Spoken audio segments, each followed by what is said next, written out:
ಬಾಗೇಪಲ್ಲಿ ಪಟ್ಟಣದ ಪುರಸಭೆ ಮುಂಭಾಗದಿಂದ ಡಿವಿಜಿ ಮುಖ್ಯ ರಸ್ತೆ ಮೂಲಕ ಮೆರವಣಿಗೆ ಹೊರಟ ವಿವಿಧ ಸಂಘಟನೆಗಳ ಮುಖಂಡರು ಹಳೆ ಮೈಸೂರು ಬ್ಯಾಂಕ್ ರಸ್ತೆಯಲ್ಲಿರುವ ಉಪ ನೋಂದಣಾಧಿಕಾರಿ ಕಚೇರಿ ಬಳಿ ನಡೆಯುತ್ತಿರುವ ಚರಂಡಿ ಕಾಮಗಾರಿ ಬಳಿ ಜಮಾಯಿಸಿ ಪ್ರತಿಭಟನೆ ನಡೆಸಿದರು.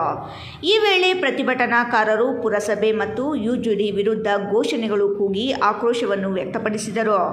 ಈ ವೇಳೆ ಮಾತನಾಡಿದ ಚಿತ್ರಾವತಿ ನದಿ ಪುನಶ್ಚೇತನ ಸಮಿತಿ ಅಧ್ಯಕ್ಷ ಹಾಗೂ ಹಿರಿಯ ವಕೀಲ ಎಜಿ ಸುಧಾಕರ್, ಇರಿಗೇಷನ್ ಡಿಪಾರ್ಟ್ಮೆಂಟ್ ಅವರ ಅಡಿಯಲ್ಲಿ ಬರ್ತದೆ, ಅವರು ಕೂಡ ಏನು ಕ್ರಮ ತೆಗೆದುಕೊಳ್ತಾ ಇಲ್ಲ. ಇದು ನಮ್ಮ ಚಿತ್ರಾವತಿ ನದಿಗಳು ಯಾವುದೇ ಜಲಮೂಲಗಳಾಗ್ಬೋದು, ಅದನ್ನು ಯಾರೇ ಆಗಲಿ ಕಲುಷಿತ ಮಾಡಬಾರ್ದು ಅಂತಕ್ಕಂಥ ಏನು ಕಾನೂನೇ ಇದೆ. ಆ ಕಾನೂನು ಪ್ರಕಾರ ಹೋದರೆ ಇವರೆಲ್ಲರೂ ಕೂಡ ಜೈಲಿಗೆ ಹೋಗ್ತಕ್ಕಂಥ ಸಂದರ್ಭಗಳಿದ್ದಾವೆ.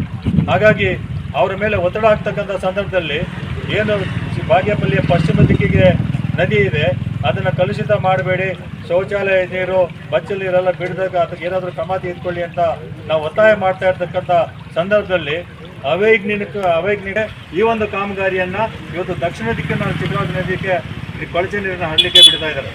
ಇದು ನೋಡಿ ಎಷ್ಟು ನೀರು ಹೋಗ್ತಾ ಇದೆ ಅಂತಂದರೆ, ನಾವು ಈಗಾಗಲೇ ಆ ಪಶ್ಚಿಮ ದಿಕ್ಕಿಗೆ ಇರ್ತಕ್ಕಂಥ ನದಿಯನ್ನು ನಾವು IIT ಚೆನ್ನೈಯವರು, ಇಂಡಿಯನ್ ಇನ್ಸ್ಟಿಟ್ಯೂಟ್ ಆಫ್ ಟೆಕ್ನಾಲಜಿ ಅವರು ಬಂದು ಸ್ಟಡಿಯನ್ನು ಮಾಡಿದ್ದಾರೆ. ಪ್ರತಿ ಗಂಟೆಗೆ ನದಿಗೆ ಬಾಗೇಪಲ್ಲಿಯಿಂದ ಪಶ್ಚಿಮ ದಿಕ್ಕಲ್ಲಿರ್ತಕ್ಕಂಥ ನದಿಗೆ ಎಷ್ಟು ಲೀಟರ್ ನೀರು ಹೋಗುತ್ತೆ ಅಂತಕ್ಕಂಥದ್ದನ್ನು ಮಾಹಿತಿಯನ್ನು ಪಡ್ಕೊಂಡಿದ್ದೀವಿ. ಆ ಮಾಹಿತಿ ಪ್ರಕಾರ ನಮಗೆ ರಿಪೋರ್ಟ್ ನಮ್ಮ ಕೈಯಲ್ಲಿದೆ. 10,600 kgಗಳಷ್ಟು ಪ್ರತಿದಿನ ಆ ರಿಪೋರ್ಟಲ್ಲಿ ಕೊಳಚೆ ಅಥವಾ ಗಲೀಜು ನಮ್ಮ ಚಿತ್ರಾವತಿ ನದಿಗೆ ಸೇರ್ತಾ ಇದೆ. ಈ ನದಿ ಇದು ಕೂಡ ಈಗ ಏನು ಬಿಡ್ತಾ ಇದ್ದಾರೆ, ಇದನ್ನು ಕೂಡ ನಾವು ಪರಿಶೀಲನೆ ಮಾಡ್ತಕ್ಕಂಥದ್ದನ್ನು, ಎಷ್ಟು ಬಾಗೇಪಲ್ಲಿ ನೀರು ಚಿತ್ರಾವತಿ ನದಿಗೆ ಹೋಗ್ತಾ ಇದೆ ಅಂತಕ್ಕಂಥದ್ದನ್ನು ತಮ್ಮೆಲ್ಲರ ಗಮನಕ್ಕೆ ಮತ್ತೆ ತರಲಿಕ್ಕೆ ಬಯಸ್ತೇವೆ. ಹಾಗಾಗಿ ಏನೇ ಆಗಲಿ ಪರಿಸರವನ್ನು ಉಳಿಸ್ತಕ್ಕಂಥದ್ದು, ನಮ್ಮ ನದಿಯನ್ನು ನಾವು ಉಳಿಸ್ಕೊಳ್ತಕ್ಕಂಥದ್ದು ಭಾಳ ಮುಖ್ಯ. ಇದಕ್ಕೆ ಎಲ್ಲರ ಸಾರ್ವಜನಿಕರ ಜವಾಬ್ದಾರಿ ಇದೆ, ಜೊತೆಗೆ ಅಧಿಕಾರಿಗಳ ಜವಾಬ್ದಾರಿ ಕೂಡ ಇದೆ. ಸಂಬಂಧಪಟ್ಟ ಅಧಿಕಾರಿಗಳು ಕ್ರಮ ವಹಿಸಿಲ್ಲ ಅಂತಂದರೆ ನಾಗರಿಕರಾಗಿ ನಾವು ಕೂಡ ಬೇಜವಾಬ್ದಾರಿ ತಾಳಬಾರ್ದು.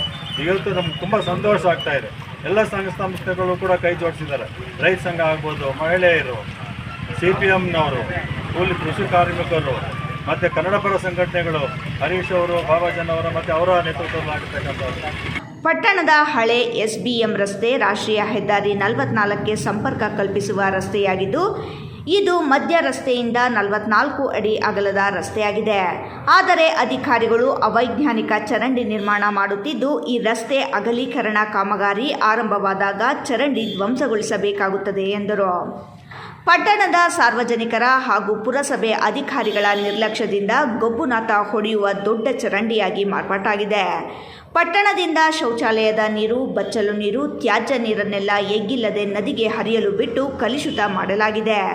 ಈಗಾಗಲೇ ಕೊಳೆತು ನಾರುತ್ತಿರುವ ಪಶ್ಚಿಮ ಭಾಗದ ನದಿ ಜೊತೆಗೆ ಪಟ್ಟಣದ ದಕ್ಷಿಣ ಭಾಗದ ಚಿತ್ರಾವತಿ ನದಿಗೆ ಅಭಿವೃದ್ಧಿ ಹೆಸರಿನಲ್ಲಿ ಅವೈಜ್ಞಾನಿಕವಾಗಿ ಚರಂಡಿ ನಿರ್ಮಾಣ ಮಾಡಿ ಪಟ್ಟಣದ ಗಲೀಜು ನೀರು ಹರಿಸಲು ಪುರಸಭೆ ಕಾಮಗಾರಿ ಪ್ರಾರಂಭಿಸಿದೆ. ಇದರಿಂದ ಇಡೀ ಚಿತ್ರಾವತಿ ನದಿ ಕೊಳಕು ಕಾಲುವೆ ಆಗುವ ಮೂಲಕ ತನ್ನ ಸೌಂದರ್ಯವನ್ನೇ ಅಲ್ಲ ಅಸ್ತಿತ್ವವನ್ನೇ ಕಳೆದುಕೊಳ್ಳಲಿದೆ. ಇದನ್ನು ತಡೆದು ಚಿತ್ರಾವತಿ ನದಿ ಉಳಿಸುವುದು ನಮ್ಮೆಲ್ಲರ ಆದ್ಯ ಕರ್ತವ್ಯವಾಗಿದೆ ಎಂದರು. ರಾಜಶೇಖರ ನಾಯ್ಡು ಮಾತನಾಡಿ, ರಾಜ್ಯದಲ್ಲಿ ಅತಿ ಹೆಚ್ಚು ಕ್ಯಾನ್ಸರ್ ಪೀಡಿತರು, ಗರ್ಭಕೋಶದಿಂದ ನರಳುತ್ತಿರುವ ಮಹಿಳೆಯರು ಅತಿ ಹೆಚ್ಚಾಗಿರುವುದು ಚಿಕ್ಕಬಳ್ಳಾಪುರ ಜಿಲ್ಲೆ ಬಾಗೇಪಲ್ಲಿ ಹಾಗೂ ಗುಡಿಬಂಡೆ. ಇದು ನಾವು ಮಾಡಿರುವ ವರದಿಯಲ್ಲ, ಇದು ಸರ್ಕಾರವೇ ಮಾಡಿರುವ ಸಂಪೂರ್ಣ ವರದಿ. ಪರಿಸರ ಕಾಪಾಡುವುದು ಬಿಟ್ಟು ಅವೈಜ್ಞಾನಿಕವಾಗಿ ತ್ಯಾಜ್ಯ ನೀರು ಚಿತ್ರಾವತಿಗೆ ಹರಿಸಿ ಚಿತ್ರಾವತಿಯನ್ನು ಕಲುಷಿತ ಮಾಡಿ ಅನೇಕ ರೋಗಗಳು ಜನಗಳಿಗೆ ಕೊಡುತ್ತಿದ್ದಾರೆ. ತಕ್ಷಣ ಈ ಕಾಮಗಾರಿ ನಿಲ್ಲಿಸಬೇಕು. ಸಂಬಂಧಿತ ಜನಪ್ರತಿನಿಧಿಗಳು, ಅಧಿಕಾರಿಗಳು ಎಚ್ಚೆತ್ತು ಅವೈಜ್ಞಾನಿಕವಾಗಿ ನಿರ್ಮಾಣ ಮಾಡುತ್ತಿರುವ ಚರಂಡಿ ನಿಲ್ಲಿಸಿ ಕ್ರಮ ತೆಗೆದುಕೊಳ್ಳಿ.